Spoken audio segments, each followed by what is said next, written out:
So the main guy is Stephen Malcolmus, vocals and guitar. Scott Kander, guitar and vocals. He's a character. Mark Ibod on bass. Steve West on drums. He's another character. And Bob. You never have too many characters. Or you can.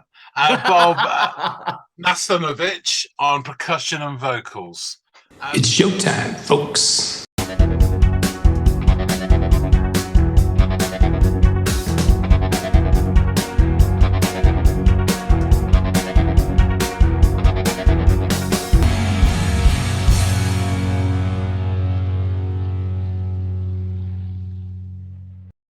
Hey, everybody out there. Welcome to Into the Music. I'm Andy. That jovial man over there is John, and we are here to share music with one another.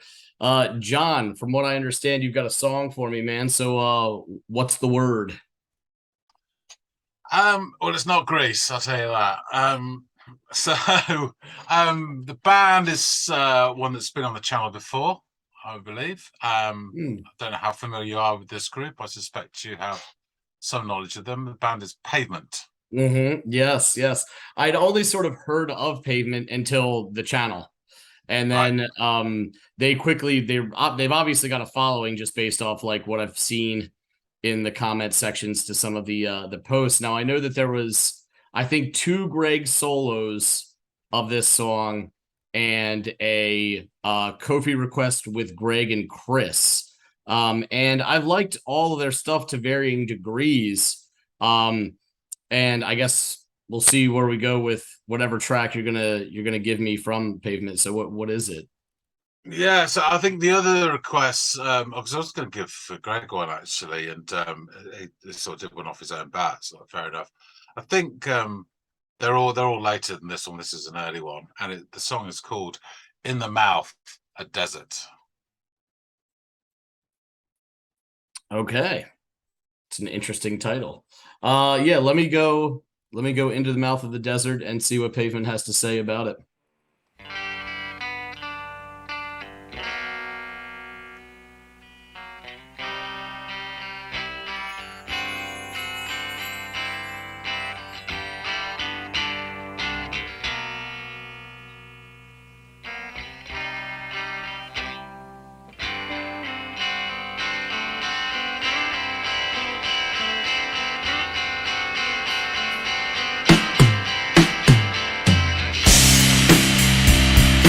Treat it like an oil well when it's underground, out of sight. And if the sight is just a horse sign, can it make enough sense to me? Pretend the table is a trust knot. We'll put our labels down, faith is down. I'll watch the yarn and twine unravel, and you'll never get it back. It's what I want, it's what I want. It's what I want, twine comes down. It's what I want, it's what I want. Don't you know I could make it try, make it try, make it try, make it try. I've been crowned the king of it, and it is all we have, so wait to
fan of that bit.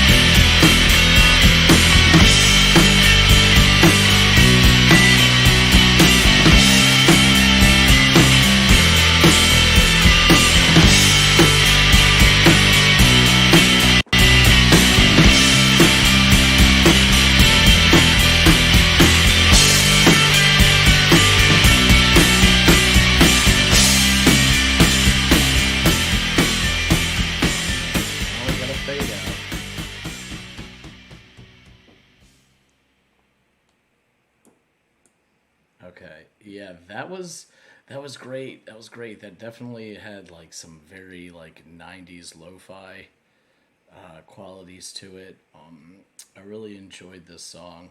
Got a growing appreciation for the band Pavement.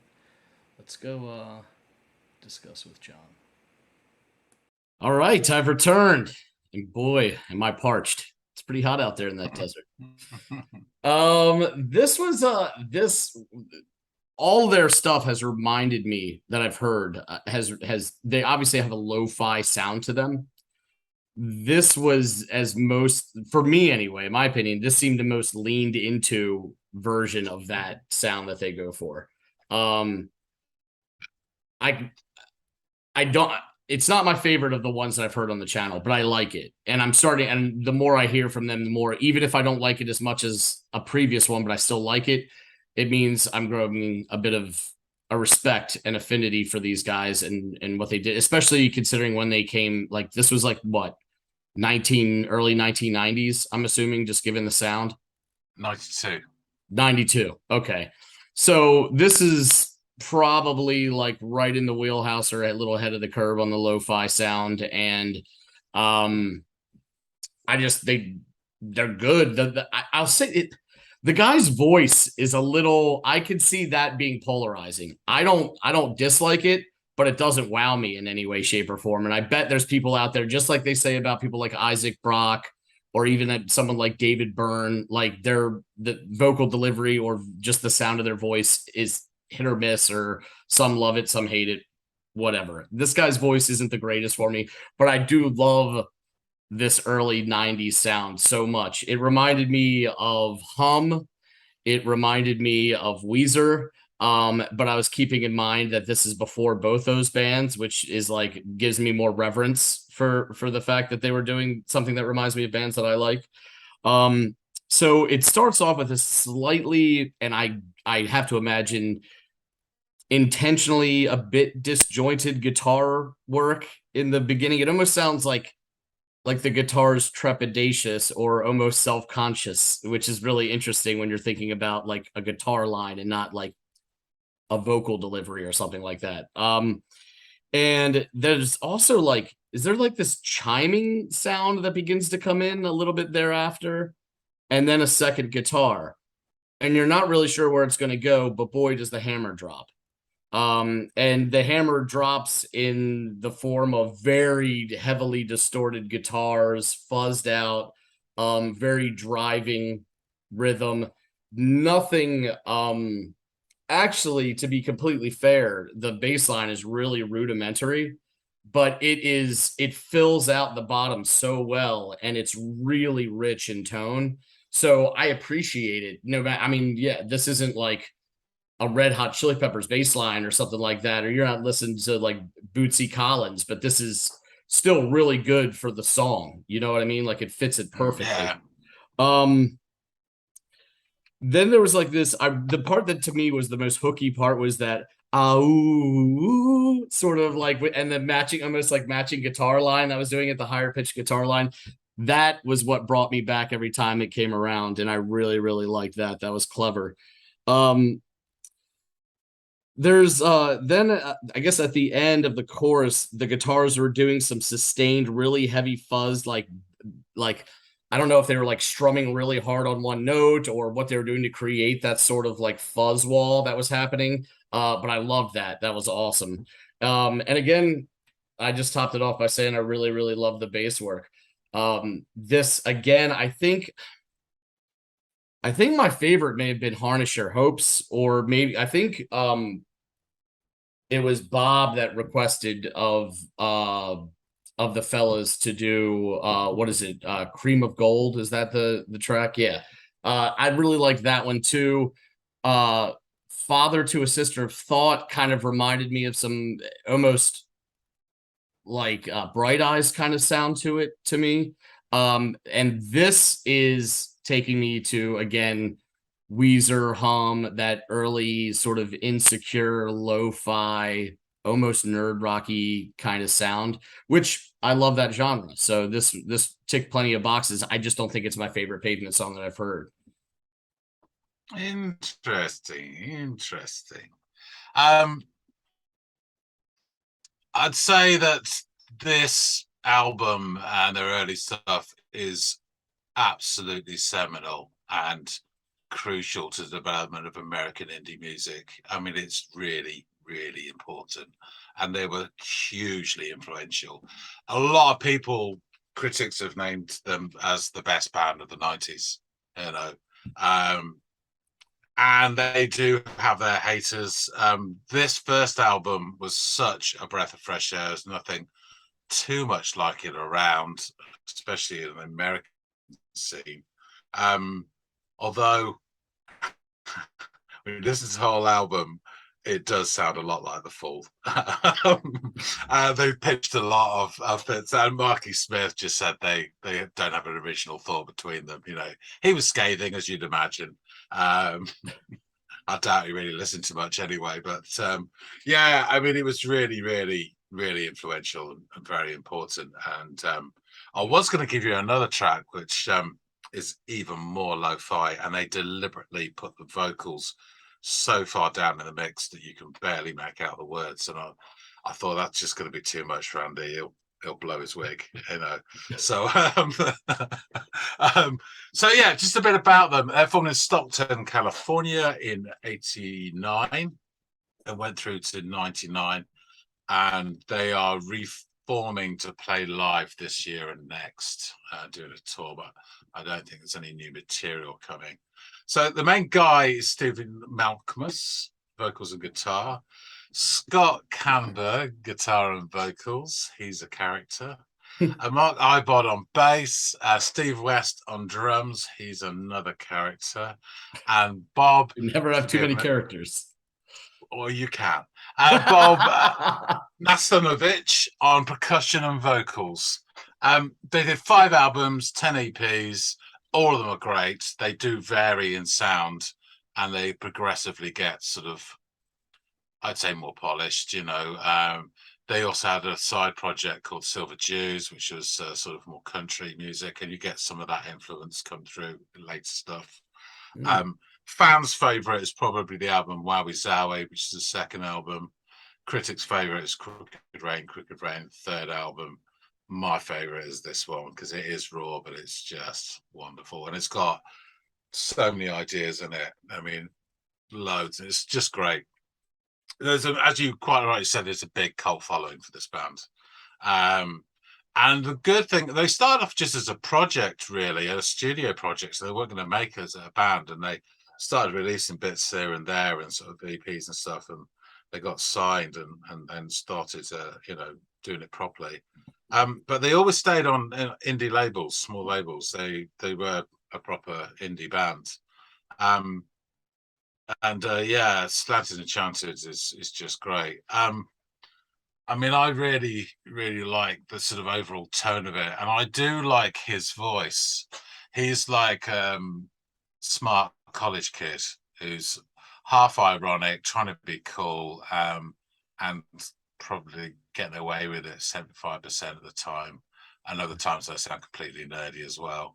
And you're right, bands like Weezer and Home, etc., and the list goes on, you know, hugely influenced by this. Yeah, I just think it's a great, wonderful song. There's like so many tracks on this album which I absolutely adore.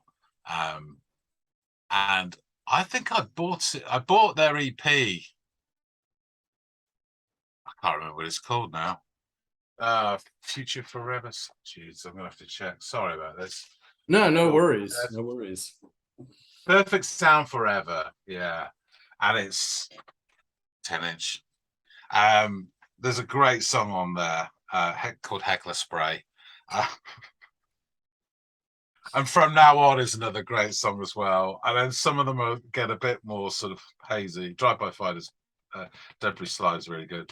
Angel Carver Blues stroke mellow jazz docent is a bit more challenging. I will say this, I'm not going to pull out all their albums, but this, I was thinking of giving you of this, but this was what they did after this album, the Watery Domestic EP. There's a couple of songs on there, but probably Frontwards is really, really, really good. And I was always really skeptical of picture discs because they always sounded shit, but this one actually sounds all right, you know. Yeah, never a big fan of them, but yeah. So the lyric wise and content and etc. It's again he's gone down that Marquis Smith school of non sequiturs and proper obscurity. As I recall, it was an act of futility to sit there and try to sift through his lyrics, recalling my experience with the previous songs that we've covered on this channel. So I figured I will read you through them. Yeah, it's fun, you know. So here we go. Put it on me. I bet you I'll be just as confused by the time you're done, but it'll be entertaining nonetheless. Big time. Yeah, harness yourself in. Right. Can you treat it like an oil well when it's underground out of the sight? And if the sight is just a whore sign, can it make enough sense to me? Pretend the table is a trust knot. We'll put our labels down. Faith is down. I'll watch the yarn of a twine unravel, and you'll never get it back. It's what I want. It's what I want. It's what I want. Twine comes down. It's what I want. It's what I want. Don't you know I could make you try, make you try, make you try, make you try. I've been crowned the king of id, and id is all we have. So wait to hear my words, and they're diamond sharp. I can open it up, and it's up and down. Etc. And then it's back to it's what I want, it's what I want. I see you beg like a little dog, ball and twine.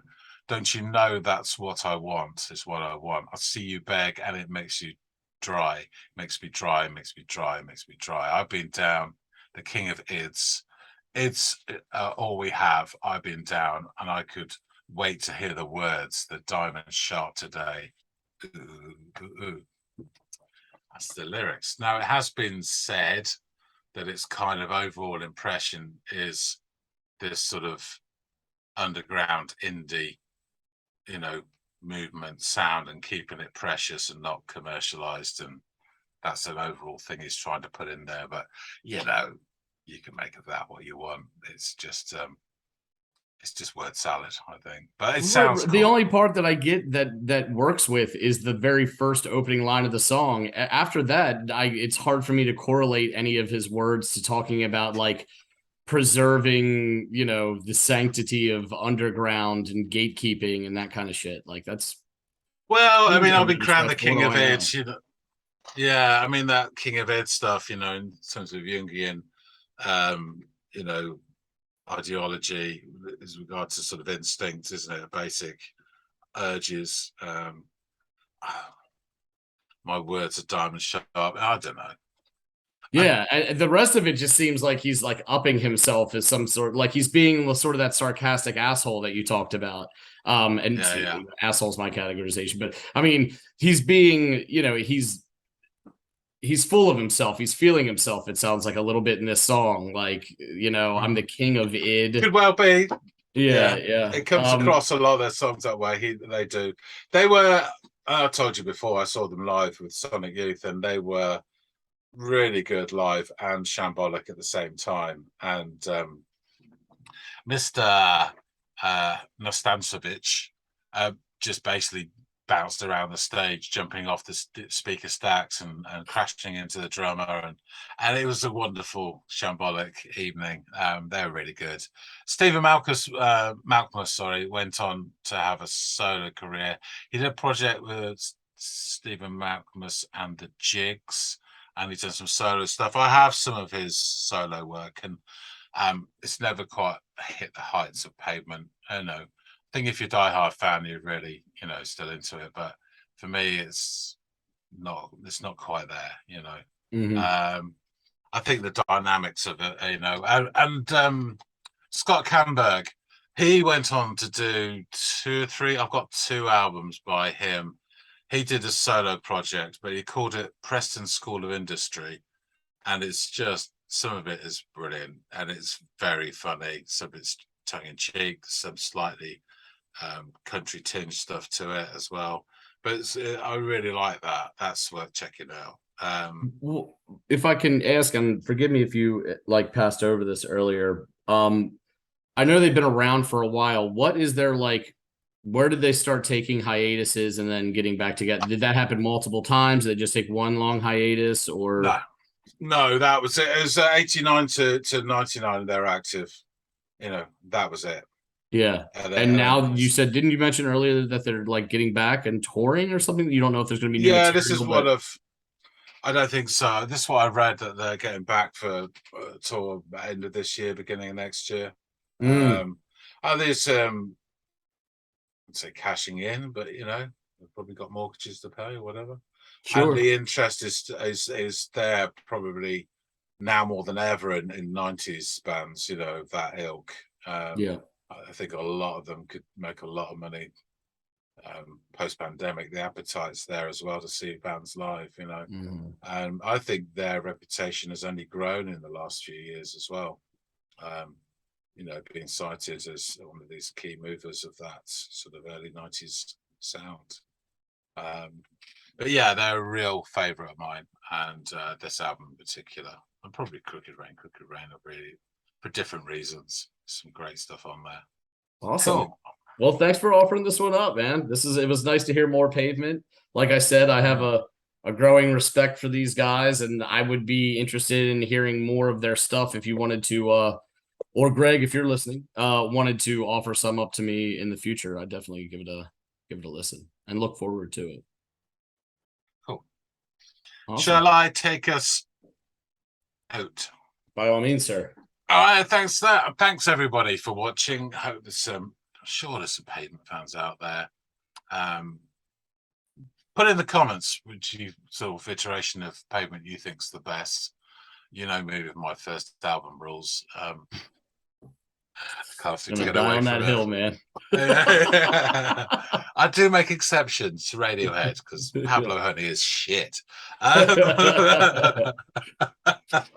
So yeah, let us know what you think. If you like this, and you'd be a fool not to, hit that like button, and don't forget to subscribe. As we're recording this, we're within touching distance of 5,000 subscriptions, and Greg is very excited, as we all are, and is going to do something special to celebrate that, so you could get us over that line. Again, I hope you all enjoyed this, and we will see every single one of you in the next episode of Into the Music. See you guys.